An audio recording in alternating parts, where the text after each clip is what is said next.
When I was 9 years old during World War II, I was shipped in a cattle car to a death camp to be exterminated. I wish that good people would have placed their bodies across those train tracks and pleaded for our lives. Yes, church bells were ringing in nearby towns, but Christians were too afraid to take action. That's the voice of 87-year-old Ida Edel, one of several pro-life advocates facing charges from the Justice Department that could land her in federal prison if not dropped. Is the government being weaponized against Americans in a biased way? We're going to discuss that and more today. Welcome to Speak Up, Virginia, equipping you to speak up on the life, family, and freedom issues that matter most to you. From the Family Foundation, I'm your host, Candy Cushman, with our president, Victoria Cobb. All right, well, before we get really going in our program today, I just have to give a little disclaimer in case our audience can hear the little incessant beeping in the background that sounds like when you wake up at 2 o'clock in the morning and your fire alarm's going off and everybody's running around the house trying to figure out how to turn it off.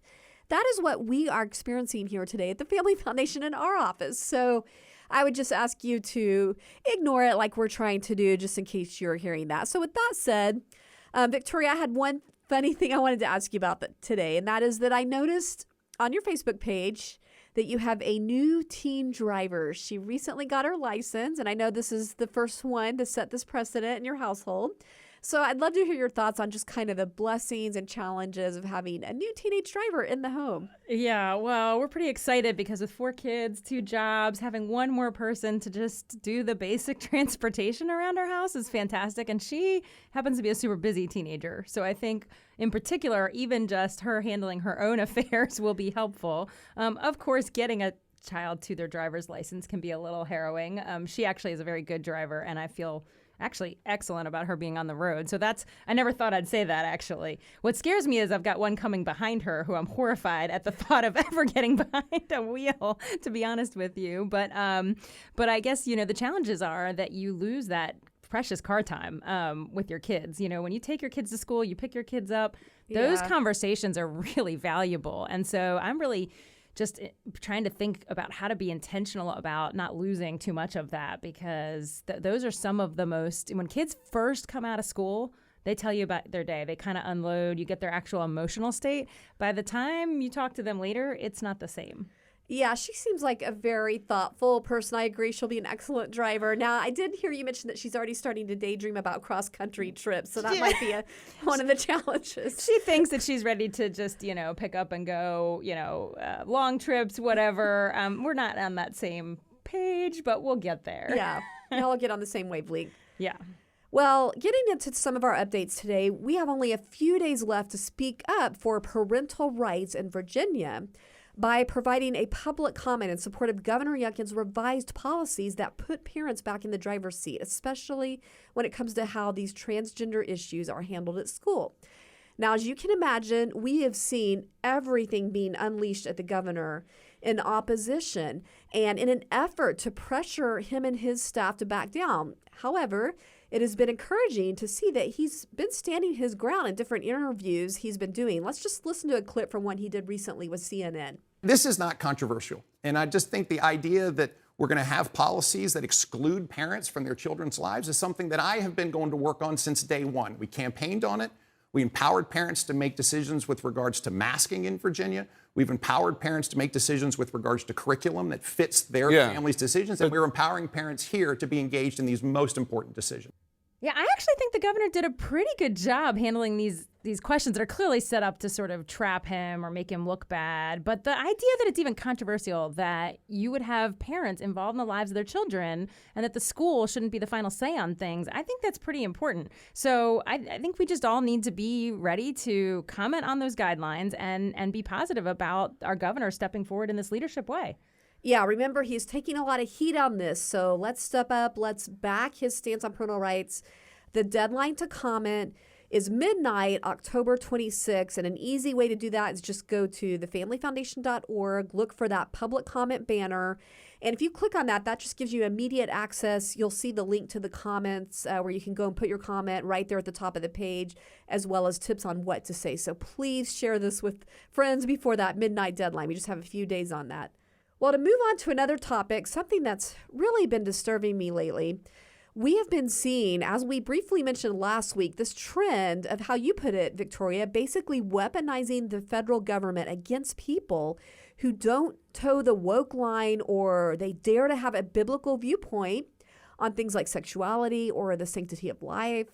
Yeah, I mean, just within this last month, we've been seeing a series of stories really about the FBI using excessive force, especially in particular when it comes to pro-life advocates.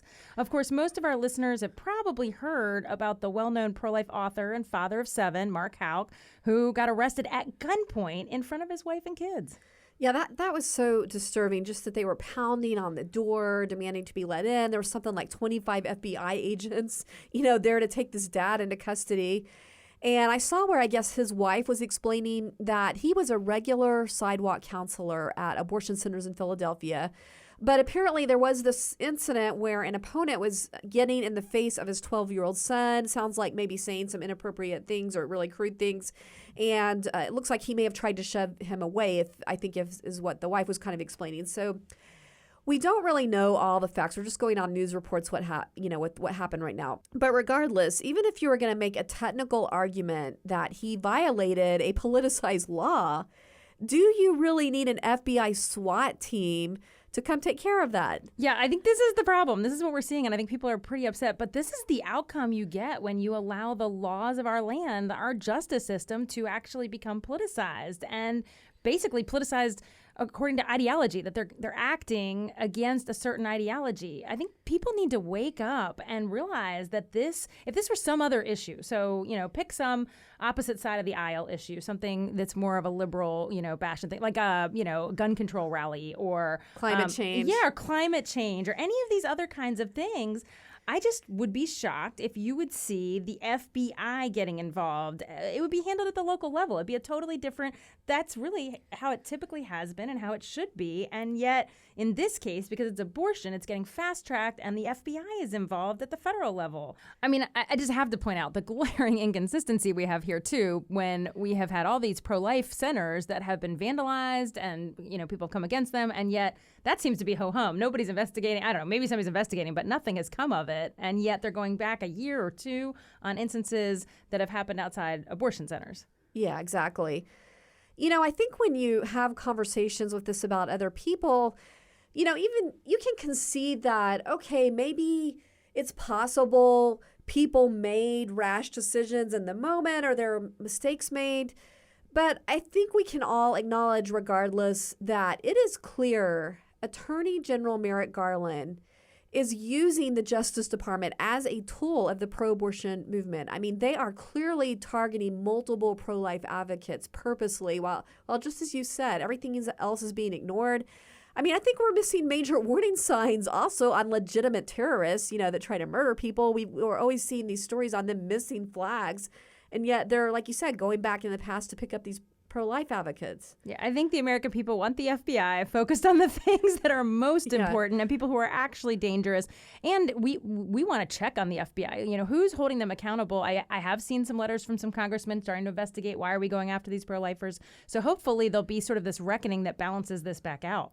Why? I'm a little shocked that despite all the concern, because there were people on both sides of the aisle that were upset with the specter of the FBI invading a former president's home, they don't seem to feel any restraint whatsoever about appearances. It just feels like they're totally brazen about being a political tool. Well, I mean, they do it because the media carries the narrative and makes them look ridiculous for having a reaction.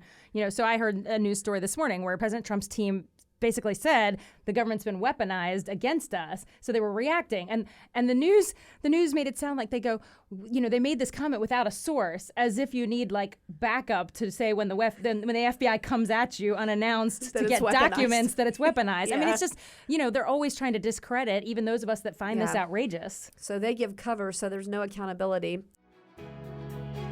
Speak up, listeners. Have you voted yet? Voting has already started in Virginia for the midterm elections, which will have major impact on the life, family, and freedom issues that we talk about on this show. Vote today at your registrar's office. Learn more at familyfoundation.org. Just look for the voter information banner.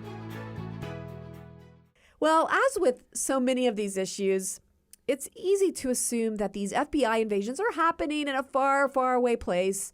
But in fact, a Virginia citizen was recently caught up in one of these FBI sweeps, Dennis Green from Cumberland, Virginia. That's right. Dennis was one of these 11 pro-life advocates that were singled out by name in the Department of Justice press release who are facing charges that could lead to prison time. Dennis is one of 7 charged with some kind of odd conspiracy charge. Basically, technically, he could face up to 11 years in prison and fines up to $250,000.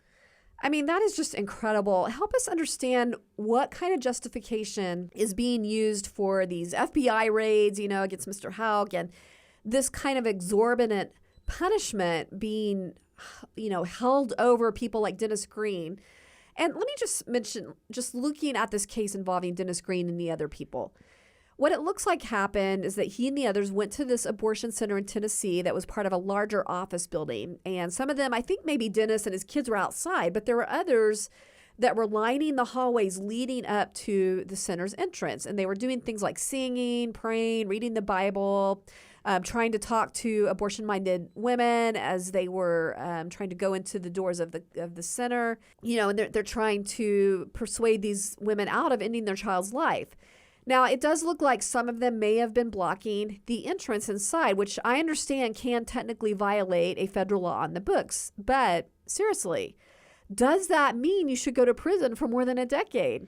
Yeah, I mean, again, the obvious question is, why is this not handled by the local authorities? Why is this being federalized? This should be at the discretion of we would in Virginia call him Commonwealth attorney, somebody who actually decides, are they violating the law, and then goes in. What they're claiming, what's going on here is they're saying that they could have violated this law, the FACE Act, which stands for Freedom of Access to Clinic Entrances. So basically, there's this law that says you can't block the entrance. But the bottom line is we have a politicized situation here because it's being bumped up to the federal level. Well, I just want to read a portion of this update I saw on Dennis Green's Facebook page. It says, quote, "There has been a new attack on my rights as a U.S. citizen and Christian. I've been given permission to continue my ministry at the abortion clinics in Richmond and Henrico as long as I stayed at least 50 feet away." And then he goes on a little bit, and then he says, "I have complied. Today, Planned Parenthood contacted the feds in Nashville and complained that I was still on the street. I was about 70 feet from their clinic. It was measured. The feds in Nashville contacted my probation officer and gave new instructions that I was not to even travel anywhere east of my county for any reason whatsoever. I am confined to the Western District of Virginia. Even my post office box and bank are outside of that area." What are your thoughts on that, Victoria? Well, I start with this idea that usually you can find people who you think are a danger. And honestly, it's a little weird to me that they're worried that pro-life people are some kind of threat, like dangerous threat. But also, I'm just chewing on, and I'd have to go do the research, but this FACE Act is probably premised on the idea that you have a, quote, right to abortion that they thought we had under Roe. Good thought. I'm not so sure that in a post-Dobbs era that law should stand. And so I'm interested to see if there's some legal challenges. Now, again, I'm speaking off the cuff. I don't know. But we don't have those kind of specific laws except around constitutional rights. And we now know there is no constitution. Well, we now officially have the court telling us what we knew all along, that there is no constitutional right to an abortion. That is an excellent thought, and I hope it helps these people in their defense. You mentioned just how these people are being deemed a threat. Let's be clear, they were nonviolent. Right.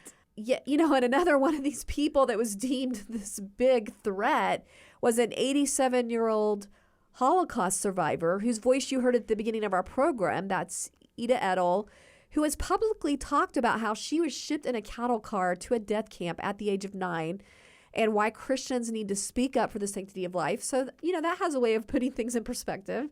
I think that's amazing that you've been through that kind of experience. I guarantee you that gives you a level of bravery to be willing to put yourself out there to protect another human being. I wish we all could have that kind of courage without that kind of experience, So it's just really amazing. But, it is just, the irony here, I'm just thinking back 2 years ago to all these street protests that we had with Black Lives Matter and all these people out there. And some of them were actually very violent. Not all of them. Many of them were peaceful, but there were vandalism and firebombs thrown. And I'm sitting here thinking, we're not going back to worry about any of that. Where's the Right. FBI on that? Yes, definitely at the least inconsistent, if not just flat out hypocritical. I just want to say about this 87-year-old woman, Holocaust survivor, you can understand the feelings of people with experiences like her who are willing to engage in nonviolent civil disobedience. At the same time, there are lots of pro-life groups that don't go into the civil disobedience realm. They're far away from the entrance. So I just want to make that clear that there are different approaches here. But I think what our point is that these people are being treated in an extreme way with excessive force and threats, and it's totally inconsistent. It doesn't show neutral justice. Yeah, and I think I just have to sort of wrap this segment up by just simply saying that we do have a law center here. If people encounter these kind of just lopsided approaches from law enforcement because of them exercising their right to speech, their freedom of religion, then maybe hitting up our Founding Freedoms Law Center to see if we can help with that would be important. Yeah, because they already successfully defended a pro-life mobile clinic where they had police coming up to them, and I think they were within the law, obviously, because we won the case on that. Right? Yeah, so that we have some experience in this area, and certainly happy to help people who have run into this situation. Well, it's that time again. Time for our Inconceivable Moments Award. This is where we're featuring examples of the absolute lunacy and craziness that happens when cultural leaders try to give guidance completely apart from biblical principles. And we're calling this the Liberals' Most Inconceivable Moments Award. Inconceivable! We've discussed the cancel culture many times on this show and how it results in ludicrous behavior. And just to throw out one example, some of you may remember the disinformation czar that Biden appointed, whose appointment didn't really last very long after this little video came out of her trying to promote censorship by basically imitating Mary Poppins. It's how you hide a little lie. It's how you hide a little lie. It's how you hide a little lie. When Rudy Giuliani shared bad intel from Ukraine, or when TikTok influencers say COVID can cause pain, they're laundering disinfo and we really should take note and not support their lies with our wallet, voice or vote. Yeah, and that was supposed to be the, quote, disinformation expert. But, that embarrassment wasn't even enough to stop other people, other well-known companies, for example, from using the misinformation label to cancel people they philosophically disagree with. And the latest one, which I think goes to a whole new level, is actually coming from PayPal, who recently unveiled a policy that basically plans to fine users as much as $2,500 who post any messages, content, or materials promoting, quote, misinformation. Yeah, and I'll just throw out there real quick. They quickly backtracked after the outcry. They're saying it was some kind of error. I don't really know how you make that error to put out a policy, but they are saying it was an error, that they didn't mean to put it out there like that. But it's worth noting that this is the first time, I think, that an online company has publicly put out there imposing an actual fine, as opposed to just like a suspension or, deleting your post, like we've seen on Twitter. Think about that. You're talking about fining your users thousands of dollars for politically incorrect speech. Like Victoria said, definitely taking it up a notch. Well, I have to think, how many people feel the need to still use that company and risk that? That would get me out immediately. But also, how are they going to exactly, I don't even know how this would work. How does somebody post misinformation when they're doing a financial transaction? Now, maybe, I got to be honest with you, I actually don't use PayPal because they've been a left-wing company and they were kind of the leaders on this. Before this was popular, this canceling stuff, they were always political. So it's not a thing I use, but I sit there and think, aren't we just doing a financial transaction? Yeah, because this original policy that was put out talked about messages and, content. And I'm like, so if you're paying for your hair appointment, are you putting some kind of message out there? Or well, I'm wondering if it's like you have a pro-life t-shirt and you're selling it. That's what I'm wondering, if it's like somebody's actually going to purchase something that has some political speech they don't like. I don't know what it would be, but I think the point here is, and thank heavens they backtracked, but the point is they were literally going to fine people for our views, I believe. Right, and that is the bigger picture, that there is this trend toward using economic sanctions to punish unpopular speech. Yeah, well, and let's be clear, that trend is even bigger than this. So let me just mention some other news stories about this financial impact. I just saw a news story recently that well-respected people, in particular in this case, U.S. Senator Sam Brownback, who is known for his principled stance on religious freedom, recently started an organization called the National Committee for Religious Freedom. And basically, that committee does all sorts of things. It helps candidates that are obviously in line with religious freedom, and they do some policy things. But basically, they had their bank account canceled, so to speak, or specifically closed by Chase Bank. Yeah, if we're not going to send the FBI agents to your home, I guess we can close your bank account. I mean, it really is kind of getting scary out there. Well, we saw this started with the truckers, if you remember the Canadian truckers, and That's we saw it happen elsewhere, but now here it is in our country, and we knew it was coming. And Chase Bank, I guess, wants to lead the way. I feel a little disturbed that people are just, I feel like it's quiet. Like people are just kind of taking it, sitting down. Yeah, taking it. Yeah, I'm very concerned. Maybe some people don't realize this is happening. So to be fair, getting everybody in the loop that, wow, this has now started. But we've got to be aggressive in defending our right for political speech, for religious speech. And this is a pretty well-known person doing something that is in his line of work. I mean, he was the ambassador for U.S. religious freedom, for crying out loud, and he started a political entity, and they're not going to let him have a bank account. He is not really seen as political. No.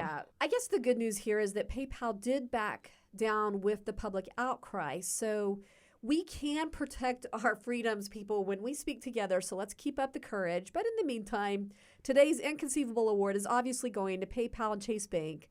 But it's kind of hard to laugh about it because it is so frightening.